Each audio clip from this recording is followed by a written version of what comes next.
Hello everyone, welcome to my YouTube channel.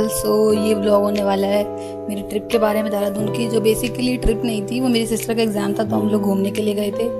तो मैंने सोचा कि उसका एग्ज़ाम भी हो जाएगा, मैं भी साथ चली जाऊंगी, तो थोड़ा हम घूम भी लेंगे। तो हम जा रहे थे, हमने दिल्ली से बस ली थी, हम बाय बस गए थे। उसके बाद हम लोगों ने यहाँ पर ये रास्ते में इतना सुंदर व्यू देखा, बहुत ही सुंदर व्यू था। दिल्ली वालों को तो पहाड़ देख के वैसे ही अच्छा लगने लगता है कि पता नहीं कहाँ आ गए हैं। उसके बाद हम अपने होटल पहुँच गए थे। मैं ज़्यादा शूट नहीं कर पाई रास्ते में, क्योंकि अभी मैं नया व्लॉगिंग स्टार्ट कर रही हूँ, तो मुझे ज़्यादा पता नहीं है कि कब शूट करना है, कब नहीं करना है।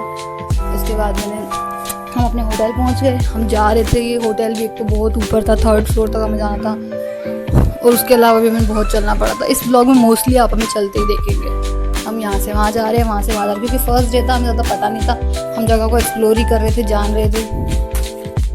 फिर हमने लिफ्ट ली, लिफ्ट में हम अपना चेहरा दिखा रहे हैं कि हम कैसे लग रहे हैं। बहुत बुरे हाल हो गए थे, 6-7 घंटे ट्रैवल करके, सुबह से शाम तक ट्रैवल किया था। उसके बाद अपने रूम में पहुंच गए। रूम में मेरी बहन मेरे से पहले पहुंच गई थी, क्योंकि ये बहुत फास्ट है और मैं बहुत स्लो हूँ इसके पैर तेज़ चलते और मेरी ज़ुबान। उसके बाद मैं अपना रूम दिखा रही थी कैसा था। रूम अच्छा था, ओवरऑल सब कुछ ठीक था यहाँ पर, बट ये होटल बहुत ज़्यादा कॉस्टली था, बहुत एक्सपेंसिव था। तो हमारा यही था कि हम यहाँ पर ज़्यादा टाइम ना रहें, और हमने सोचा, डिसाइड किया था कि हम पहुँचने के बाद में दूसरी जगह पर देखेंगे कि कहाँ पर कुछ अच्छा होटल मिलता है, ताकि उस हिसाब से फिर हम रह पाएँ। तो इसके बाद हम लोग गए भी थे, हमने 1-2 होटल्स देखे भी, पर देहरादून में सब कुछ बहुत एक्सपेंसिव है, होटल तो खास तौर पर। तो अगर कोई भी जा रहा है तो उसके लिए बेस्ट ऑप्शन होगा तो वो धर्मशाला देखे, बट अगर वो थोड़ा सा एडजस्ट नहीं कर सकते हैं तो फिर वो होटल ही देखे। लेकिन वो मैं आपको नेक्स्ट वीडियो में बताऊंगी कि कहाँ पर आप रह सकते हैं, जो कि बहुत अफोर्डेबल भी है और अच्छा भी है। बेसिकली आपको ज़्यादा एडजस्टमेंट भी नहीं करनी पड़ेगी। उसके बाद हम लोग बाहर निकल गए थे होटल देखने के लिए। हमें कुछ नहीं मिला था, जितने भी होटल थे वो 1800, 1500 इतनी ही रेंज में थे। 1300 मिनिमम आपका वो 1300, तो हमें कुछ भी समझ नहीं आया। उसके बाद में हमने ये होटल देखा था, ये अच्छा था, बट इनका भी मिनिमम 1300 ही था, तो हमने वो भी रिजेक्ट ही कर दिया।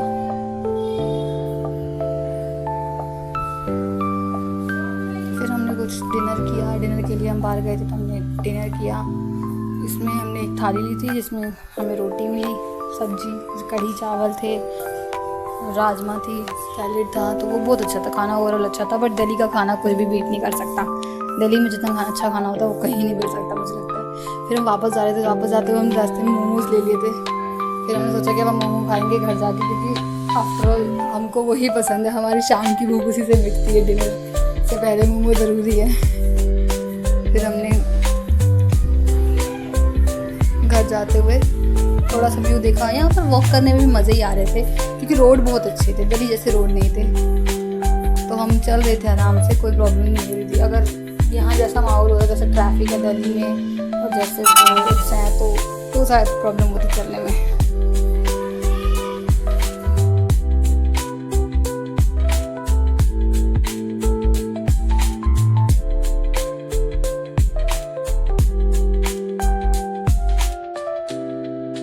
हम अपने होटल पहुँच गए थे चलते चलते। फिर हमने होटल जाके हमने अराउंड 10 बजे के करीब हमने मोमो खाए, जो कि बिल्कुल भी टेस्टी नहीं थे, पैसा बिल्कुल वेस्ट था इसमें, और ये मोमोज थे भी बहुत महंगे। फिर हमने ये चाय ऑर्डर की थी, जो कि मेरी बहन ने की थी, बस मैंने सिर्फ कैमरा में दिखाने के लिए अपने पास ले ली और एक सिप लेके ट्राई करके दिखाई कि कैसा टेस्ट है। टेस्ट बहुत अच्छा था, तो चाय ही पीनी चाहिए थी मोमोज की जगह, ये कंक्लूजन निकला है इस बात से।